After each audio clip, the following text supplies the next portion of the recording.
Horizon hospital विश्व स्तरीय multi speciality hospital अब रायपुर के हृदय स्थल में उपलब्ध। जटिल ऑपरेशन, क्रिटिकल केयर व आधुनिक इमरजेंसी सेवाएं, आपकी हर बीमारी का संपूर्ण इलाज horizon hospital, जलविहार colony, Katotala, Raipur.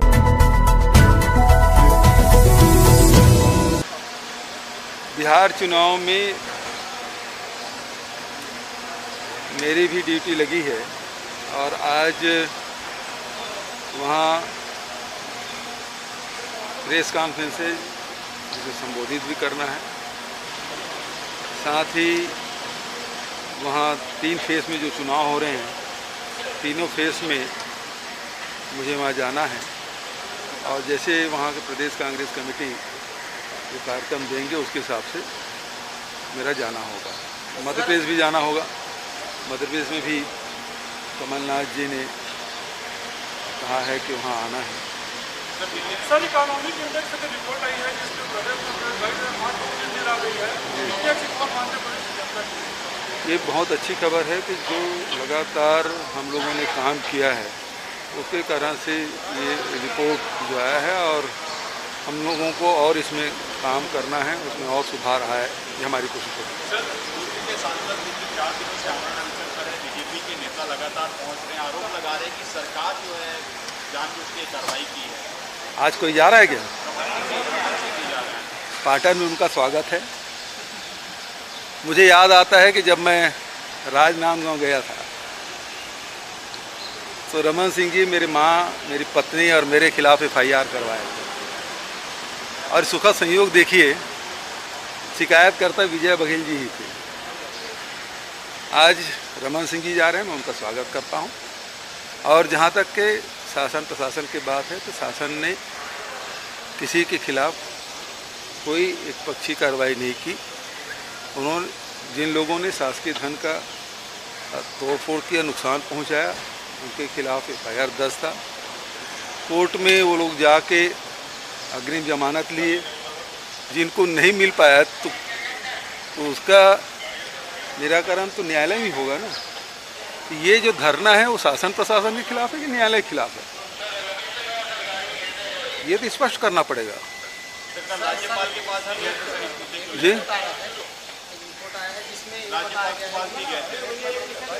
देखिए, ये किसी के पास जाए, सवाल इस बात का है कि आप कहाँ से आप रिलीफ चाह रहे हैं। क्योंकि यदि न्यायालय में यदि कोई केस लंबित है तो राज्य सरकार उसमें किस प्रकार से सहयोग कर सकती है, किस प्रकार से निर्णय कर सकती है। तो ये भारतीय जनता पार्टी के लोग क्यों गुमराह कर रहे हैं? सर, पेंड्रा को लेकर कि अमित जोगी और रीता जोगी का नामांकन रद्द हो गया है। कल तक जो है मरवाही में जोगी ही कहा जाता था, जोगी नाम ही गायब हो गया है। देखिए, भारतीय जनता पार्टी 2003 के चुनाव में नकली आदिवासी के नाम से चुनाव लड़े और उसी के आधार पे सत्ता में आए थे। एक आदमी के जाति को प्रमाणित करने में रमन सिंह जी 15 साल लगा दिए। शिकायत उनकी थी, सरकार उनकी थी। मुझे याद है 2013 में सितंबर के महीने में जब नवंबर में चुनाव होने वाले थे, हाई कोर्ट में से अपने डिप्टी AG से बोल के केस वापस मंगा लिए थे। जो हाई पावर कमेटी की जो रिपोर्ट है उसको वापस ले लिया था। तो किस प्रकार से इनकी जुगलबंदी रही है वो दिख रहा है। और लगातार आदिवासी समाज ये मांग करता रहा है कि ये आदिवासियों के नाम से बहुत लोग फर्जी सर्टिफिकेट बना ले हैं, अनुसूचित जाति के नाम से बहुत लोग सर्टिफिकेट बना लेते हैं और नौकरी करते हैं, शिकायत होती है, उसके बाद स्टे ले लेते हैं और उसके बाद वर्षों तक के उनके कोई निराकरण नहीं होता। ये लगातार ये मांग होती रही है। और अब जब फैसला आया तो भारतीय जनता पार्टी तो इसको स्वागत करना चाहिए। जो 15 साल में वो लोग नहीं कर पाए वो ये 18 महीने हो गया।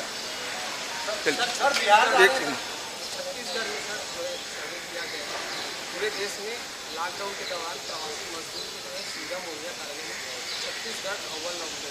क्या कहेंगे सर, कितनी मेहनत की सरकार? देखिए, केवल सरकार ने तो मेहनत की, सरकार ने योजनाएं बनाई, समाज का भी बड़ा योगदान रहा इसमें और सभी वर्गों के लोगों ने बढ़ चढ़ कर हिस्सा लिया। हमारे 21-22 हज़ार क्वारंटाइन सेंटर थे, उसमें 7 लाख से अधिक मजदूर के रहने खाने पीने की व्यवस्था करना निश्चित रूप से प्रशासन और हमारे जो निचले स्तर के जो अधिकारी कर्मचारी हैं और हमारे जनप्रतिनिधि हैं, उन लोगों ने खूब मेहनत की। और उसी के साथ साथ मनरेगा का काम भी हुआ, लघु वनोपज के संग्रहण के काम भी हुए। तो लगातार हम लोग जो काम किए, आप देखें कि 7 लाख लोग छत्तीसगढ़ आए, लेकिन यहाँ से जाने वालों की संख्या कितनी है? केवल 26,000।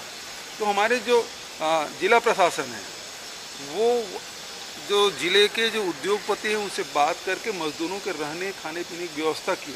इस कारण से वो पलायन नहीं किया, अपने घर वापस घर नहीं गए और यहीं रहे। और यही कारण है कि हमारे यहाँ सबसे पहले स्टील का उत्पादन शुरू हुआ और रिकॉर्ड उत्पादन हुआ, और अभी तक सर्वाधिक देश में स्टील की आपूर्ति छत्तीसगढ़ से हो रही है।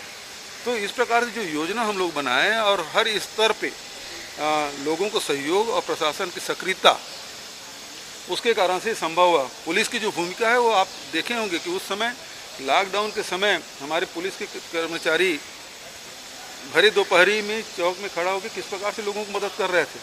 जो रास्ते से गुजर रहे दूसरे प्रदेश के जो लोग आ जा रहे थे, उनके किस प्रकार से सेवाएं की हैं, ये सब आप सब ने देखा है। और यही कारण है कि समन्वित जो प्रयास हुआ है, उसके कारण से सफलता मिली। सर बिहार जा रहे हैं, सर अमित शाह जी कह रहे हैं कि नीतीश कुमार सीएम कैंडिडेट रहेंगे, वहीं पे चिराग पासवान कह रहे हैं कि नीतीश कुमार को सीएम कैंडिडेट बनाए तो अलायंस से हम। देखिए, वो तो वैसे भी उनको वोट कटवा पार्टी बोल चुके हैं, और ये साथ में भी हैं और साथ में नहीं भी हैं। तो ये जो राजनीति है, ये तो भारतीय जनता पार्टी ही इस प्रकार की राजनीति करती है। और बिहार की जनता बहुत जागरूक है, देश के राजनीतिक दिशा और दशा तय करने वाले राज्यों में से एक हैं। तो निश्चित रूप से ये जो दो मुहिम जो बात हो रही है, इसको बिहार की जनता जवाब देगी जो आने वाले चुनाव हैं। जीएसटी के मसले पर जो नया कॉन्सेप्ट लाई है केंद्र सरकार, इससे कितना सहमत है छत्तीसगढ़? क्या कॉन्सेप्ट लाए? क्या कॉन्सेप्ट लाए? जो है वो केंद्र सरकार लेगी और भुगतान आपको करना है। हमने तो यही कहा था, कर्ज आप लें, जो शेष की राशि हमको मिलती थी। केंद्र सरकार ने क्या कहा था कि जो उत्पादक राज्य है, उस उत्पादक राज्यों को जो घाटा होगा उसे 2022 तक के उसके प्रतिपूर्ति करेगी केंद्र सरकार, और केंद्र सरकार ने शेष लगाया और उससे राशि मिलती रही। ये बात भी सही है कि 6 महीने से हम लोगों को एक ढेला भी नहीं मिला है। अभी तक हमको केंद्र से कम 4,000 करोड़ मिल जाना था, जो कि नहीं मिला है। और हमने यही रिक्वेस्ट किया, जब लोन लेना है और पटाना आपको है तो आप ही लोन लीजिए। तो बात को देर से सही स्वीकार तो किए। हम लोग भी विरोध किए।